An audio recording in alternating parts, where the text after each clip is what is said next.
ગુજરાત હાઈકોર્ટમાં જાહેર રીતની અરજી કરવામાં આવી છે, કયા મુદ્દાઓને ટાંકવામાં આવ્યા છે? ઉદ્ગમ સ્કૂલમાં કીસ્ટોન નામના ક્લાસીસ ચાલે છે. આ ક્લાસીસમાં 90,000 રૂપિયા ફી લેવામાં છે. ઉદ્ગમ સ્કૂલમાં જે વિદ્યાર્થી 11 સાયન્સમાં પ્રવેશ લીધો હોય તેને લાખ રૂપિયા ફી ભરવાની છે અને JEE ની તૈયારી કરવી હોય તો એની 90,000 રૂપિયા ફી ભરવાની. કીસ્ટોન આખું રનઅપ કરે એનું ક્લાસીસમાં. એટલે ઉદ્ગમ સ્કૂલના શિક્ષકોને માત્ર પગાર મળે છે. આખી સ્કૂલ 11-12 સાયન્સ કીસ્ટોન જ ચલાવે છે.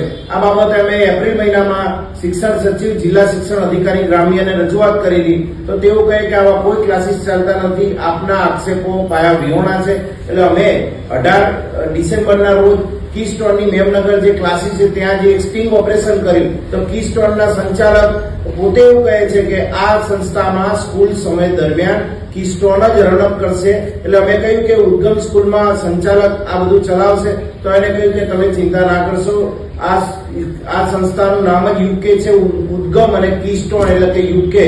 આ બધું સ્ટિંગ ઓપરેશન અમે શિક્ષણ સચિવને આપ્યું, અગ્ર સચિવને આપ્યું, શિક્ષણ મંત્રીને આપ્યું, મુખ્યમંત્રીને પણ રજૂઆત કરી અને શિક્ષણ અગ્ર સચિવ કે જિલ્લા શિક્ષણ અધિકારીએ કોઈ કાર્યવાહી ના કરી અને જિલ્લા શિક્ષણ અધિકારી ગ્રામ્યના જે પ્રજાપતિ સાહેબ છે તેમને તો આ સ્કૂલની મુલાકાત પણ ન લીધી અને સીસીટીવી પણ ના મંગાયા. જાણે એનો જિલ્લા શિક્ષણ અધિકારીનો પગાર સરકાર નહીં પણ ઉદ્ગમ સ્કૂલના સંચાલક ગૌતમભાઈ ચોકસી કરતા હોય કેવી રીતે જિલ્લા શિક્ષણ અધિકારીનું કામગીરી હતી.